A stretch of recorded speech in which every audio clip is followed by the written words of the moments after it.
JP Bharat live, Bharat की बात JP के साथ। झारखंड में नगर निकाय चुनाव कराने को लेकर विपक्षी दल आजसू पार्टी ने एक बार फिर झारखंड की सरकार को आड़े हाथों लिया है। पार्टी के नेताओं ने प्रेस कॉन्फ्रेंस कर राज्य सरकार पर गंभीर आरोप लगाए हैं। आजसू पार्टी ने अपने केंद्रीय कार्यालय में आयोजित प्रेस कॉन्फ्रेंस में कहा कि झारखंड की जनता कई मुद्दों को लेकर त्रस्त है, लेकिन सरकार सुनवाई नहीं कर रही।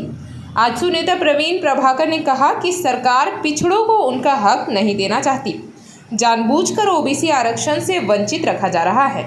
हेमंत सरकार की मंशा साफ है, किसी भी कीमत पर पिछड़ों को उनका संवैधानिक अधिकार नहीं मिलने देना। प्रेस कॉन्फ्रेंस में नगर निकाय चुनाव में देरी को लेकर भी सरकार पर हमला बोला गया। आजसू ने आरोप लगाया है कि बीते 4 महीनों से राज्य के मुख्य चुनाव आयुक्त का पद खाली पड़ा है, जिससे साफ है कि सरकार चुनाव टालना चाहती है।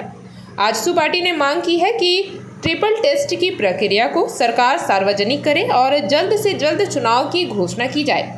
आजसू ने साफ कर दिया है कि अगर पिछड़ों को उनका हक नहीं मिला तो पार्टी सड़क से सदन तक आंदोलन करेगी।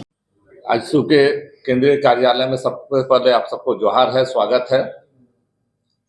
आज हम लोग यहाँ इस प्रेस कॉन्फ्रेंस में बैठे हैं। सबसे एक जो महत्वपूर्ण बात है, जो लगातार हम लोग इस मुद्दे को उठा रहे हैं और फिर से ये बात सामने आ रही है कि ये जो सरकार है, झारखंड मुक्ति मोर्चा और कांग्रेस और राजद की जो गठबंधन की सरकार है, ये सरकार ओबीसी पिछड़ों को हक नहीं देना चाहती, पिछड़ों का अधिकार मारना चाहती है। हमने देखा नगर निकाय के जो चुनाव का मुद्दा है, कई बार हाईकोर्ट ने इसके लिए फटकार लगाई है सरकार को, कई बार निर्देश दिया है, लेकिन इसके बावजूद जो सरकार, हेमंत सरकार की जो चाल दिख रही है, वो बताती है कि हेमंत सरकार साजिश कर रही है कि किसी भी ढंग से नगर निकाय में पिछड़ों का आरक्षण नहीं दिया जाए। जब इसके पहले आरक्षण, पिछड़ों का आरक्षण टालने के लिए जब प्रयास कर रही थी सरकार, तो हमारे सांसद प्रकाश चौधरी जी आए। करने का आधार क्या था, उन संस्थाओं की कैपेबिलिटी क्या है, उनकी क्षमता क्या है और क्या वो संस्था कैपेबल है। अगर संस्थाओं का चयन किया गया है तो उनका आधार क्या है, क्योंकि सरकार ने ये कहा था कि हम पहले डाटा को संग्रह करेंगे और उसके बाद संस्थाओं का चयन करते हुए वो वेरीफाई करेंगे और समेकित तौर पर अंतिम हम जो सर्वेक्षण का डाटा है उसको जारी करेंगे, ये सरकार ने कहा।